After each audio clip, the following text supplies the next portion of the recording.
right. Welcome, everybody.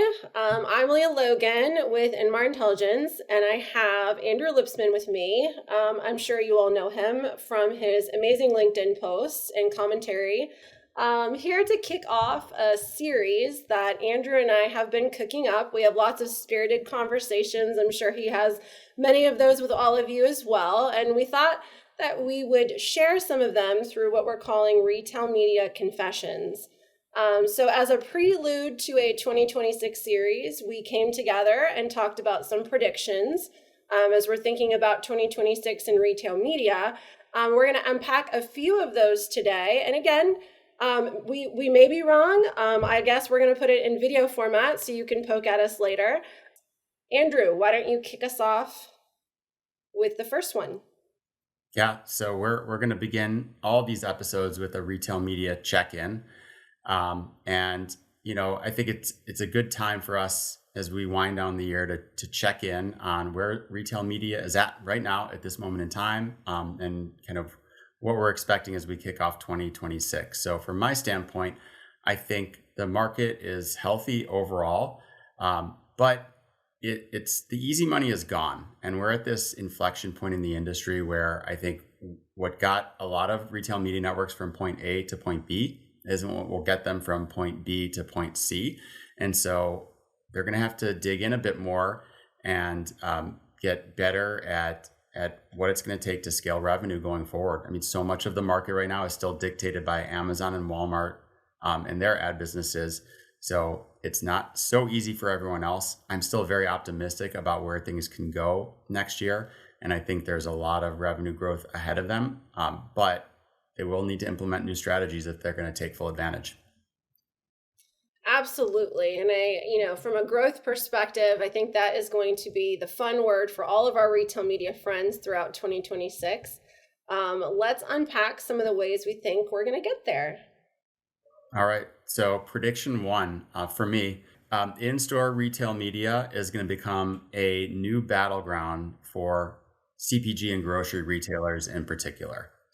It has taken a few years here now and many false starts for in-store retail media to start to get off the ground. We know that this market is going to happen in part because there's precedent. We're seeing it all over Europe and other parts of the world.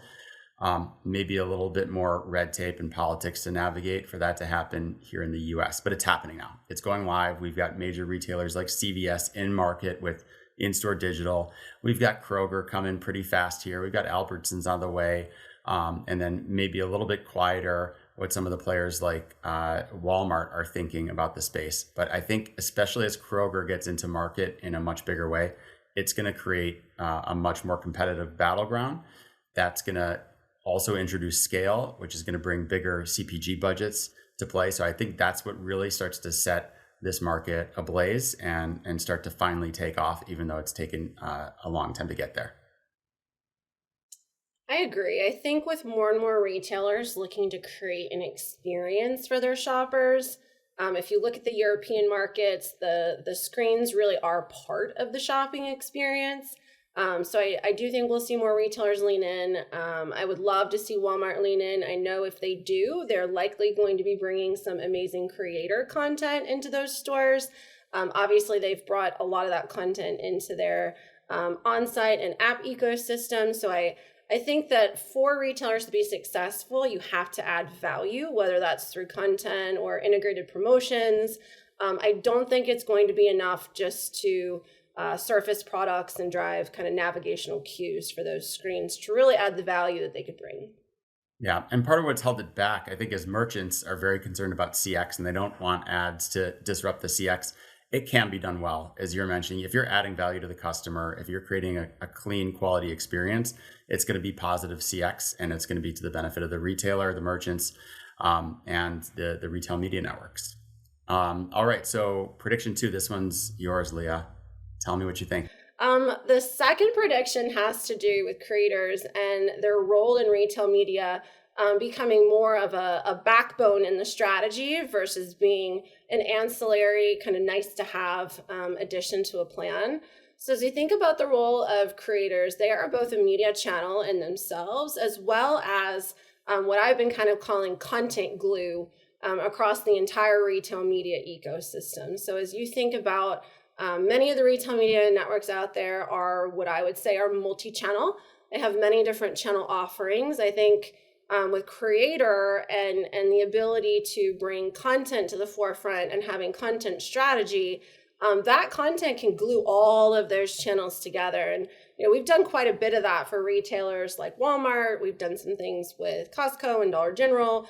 Essentially, as you think about some of the barriers to retail media spending, especially when you think about video formats, that creator content can be used in those formats. And then that same content can create a usage occasion or an event or bring a tentpole to life across all of the digital media channels. So I think we're going to see more of that. And I think it's also going to be an opportunity for the RMNs to really go after those national budgets. Yeah, and there's a really natural synergy between retail and creators. You mentioned that creators are a media channel. I think that's very much true. And part of why they're so valuable as a media channel is because we live in an age of endless commodity content, which probably only gets worse in the age of AI. Creators are great at being able to cut through, rise above that commodity content, create a relationship with their audiences and be able to influence them. And obviously a lot of that influence is expressed in terms of commerce. So the ability to use commerce data to both reach the best possible creators and then also understand the extent to which those creator programs are working and driving more sales is critical. So I think creators and retail media networks they live in natural harmony. I think we're going to see them come together even more this year. Well, Andrew, what else do you see driving growth this year in your third prediction? Ooh, okay. So this one's been coming up a lot more recently, and that is that market mix models increasingly are seen as not fit for purpose in the age of retail media. And so I think that brands are starting to become wise to this, even though MMM is something of a religion within most large brands. They know retail media is a key piece of the media mix, and it often does not show up as well as you might expect in an MMM. And that's because MMMs tend to favor media tonnage, and that's not what retail media really does. It's often having more narrow cast of impressions, even for the upper funnel impressions, and then obviously the ones that are happening on site and closest to performance just don't happen at the same scale. So I think they're right now being undervalued, and we need to, as an industry, look for new methods that can better value retail media and understand the impact that it's really having on brand sales. I couldn't agree more. Retail media is about precision. And I think that if I'm building plans out there as a marketer, yes, there are some kind of tonnage games that you need to play in, like a TV, but this is surgical, and I think that it's hard to measure something that can be so precise, especially when it does have its own attribution or iROAS measurement. I definitely see the need for a more collective view across retail media networks, but agree that MMM is probably not the most appropriate way to look at those buys. All right, we're on to our fourth one, Leah. Tell me, what's your next prediction? I mentioned it a little bit earlier, talking a little bit about video creatives. So I think social video is going to be a champion when it comes to off-site spending and growth. You have the ability to invest in both discovery and conversion, kind of all in one, fell swoop when it comes to social video. This is your opportunity as a marketer to create relevancy in a place where people are hungry for it, and it's highly incremental. Like, this is not someone going onto an app and searching for products, or someone going into Google. This is someone who is passively scrolling. They see something that they're interested in, and then immediately they're clicking over to buy on a TikTok shop or Amazon or a Walmart.com. I think the other beauty of this, again, is the content value and the ability to take that video content and put it into more places. So I think social video is going to be a huge winner for next year, and I'm excited to see more investment there.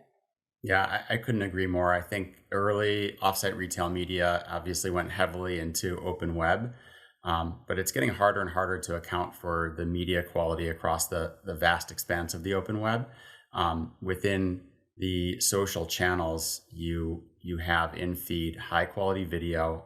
As you mentioned, it's all about discovery. And there's an opportunity for so many brands in the mid market and long tail brands to actually gain awareness and drive affinity. And social is where that happens. Obviously, retail media then is really excellent at the bottom of the funnel, but these two things work better together. So I like to say social commerce and retail media are two sides of the same coin. I think that's very much the case, and you want to use them together if you're going to maximize the effect for your brand and be able to close the loop, reaching audiences at scale, but also making sure that you're driving conversions. Completely agree. So we have a fifth prediction where we can both weigh in. Another fun topic. I know, Andrew, you've been leaning into this one. Let's talk a little bit about agentic commerce. Yes. So I think I'm safely in the minority on this topic, since our whole industry seems to think that agentic commerce is going to disrupt everything in the next couple of years. With respect to retail media, one, I don't think it's an existential crisis. And two, a specific prediction that I'll say is that I don't think agentic commerce is going to have any meaningful impact or discernible impact on retailer traffic. Will there be activity that leads to purchase that is happening in chatbots and the like? Absolutely. That is a bit consumer behavior that's getting off the ground. But is it going to pull away from the activity that has traditionally happened on a web or website or app? No, I just don't see that happening. And so I don't think that there needs to be mass hysteria amongst the retail media community. And I think they can try to understand what's going to happen with agentic or AEO or geo, whatever you want to call it. They need to understand sort of the new traffic that's coming into their site and what that might look like. But they don't need to sit there and worry that their whole retail media business is going to get blown up. All right, acronym bingo. We'll have to add that. I agree. There's not going to be, any meaningful impact to traffic. What I do think that retailers should focus on in the next year is preparedness to be searchable. So as you're thinking about where to make investments, again, back to kind of the content piece, integrating that content into item pages, even as retailers think about their private label brands, like if I'm building my shopping list and I want to do that, through an agent, like those private brands have to be relevant. They have to come up. So, investments in driving more searchable content and making items more prevalent and making them more friendly to those types of searches, I do think is a worthy investment. I mean, honestly, I don't think it's ever a bad time to invest in that kind of content. But I do agree with you. I'm not super concerned in 2026. All right. Well, I think that's time for us to wrap up. So Yeah. I'll offer some final thoughts on predictions. So I love prediction season. Always a nice way to wind down the year. Get to think about what's happened and think about what's ahead for us. The beauty of making predictions is that if you're wrong, you can just forget about them, memory hole them, and never talk about them again. But I think I'm glad that we're kicking off with some predictions. We're actually going to cover these in an article that is going to be appearing on the Drum over the next weeks here. So we covered 5 predictions today. This will cover a more expansive number of 10 for the year. So you will have a little bit more clarity on where we think retail media is headed in 2026. And since Andrew and I are so much fun to hang out with, great news. You'll get to hang out with us throughout 2026. We're going to continue to unpack some of these trends and obviously, unpack some of the things just influencing the ecosystem around retail media. In February, we'll have our next video series really unpacking organizational silos. And the impact that has on the growth of RMNs. I know there are a lot of passionate opinions on this topic. I'm looking forward to doing more of these and just jamming through 2026 with you, Andrew. Thanks. Likewise. Looking forward to it. Have a great 2026, everyone.